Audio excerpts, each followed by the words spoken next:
নূহ নবীর গল্প। নূহ নবীর আমলে বলা হয়েছে লূত নবী, হ্যাঁ লূত নবী যা বলছে, আমার অনুসারী যারা আমার পাশে পাশে চলবা, আমার সাথে কেউ পিছন দিক ঘুরে তাকাবে না, আমার সাথে সাথে চলবা। এই ব্যক্তি পিছন দিক ঘুরে তাকাইছে, সাথে সাথে পাথর হয়ে গেছে। এই সেই জায়গা চলে আসতেছি এখন। এই যে দেখতেছেন এই জায়গাটি,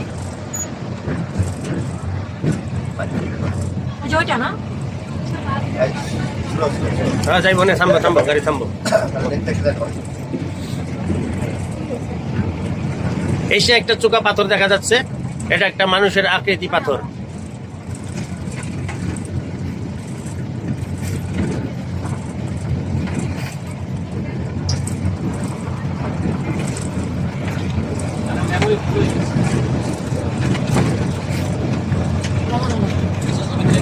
এই হচ্ছে সেই লূত নবীর আমলের একটা অভিশপ্ত মানুষের মূর্তি, যাকে বলা হয়েছিল লূত নবী আমাকে অনুসরণ করছো যারা আমার সাথে চলবে, পিছনের দিক ফিরে তাকাবে না।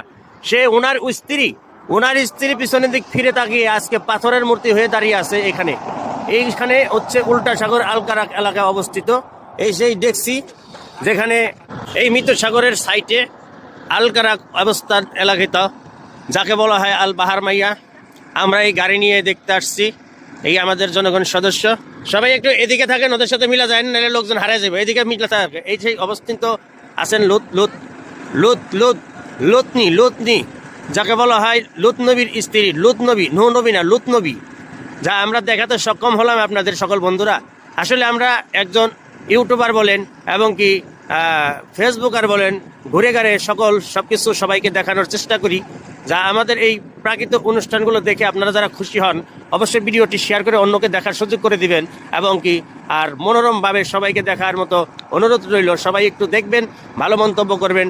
আমরা যে প্রাকৃতিক কিছু দৃশ্য আপনাদের দেখাতে পেরেছি তা অসংখ্য অসংখ্য ধন্যবাদ। শুধু আমরাই আসিনি, এখানে আরও 2, 4, 5, 10টা গাড়ি আছে এটা দেখার জন্য। কেন নয়, এখানে ফালতু জিনিস কেউ দেখে না, কোনোটা কিছুটা ঘটেছে যা দেখার মাধ্যমে ঘটেছে এবং ঘটছে, আরও আগামীতে এইভাবেই দাঁড়িয়ে থাকবে কিয়ামত পর্যন্ত।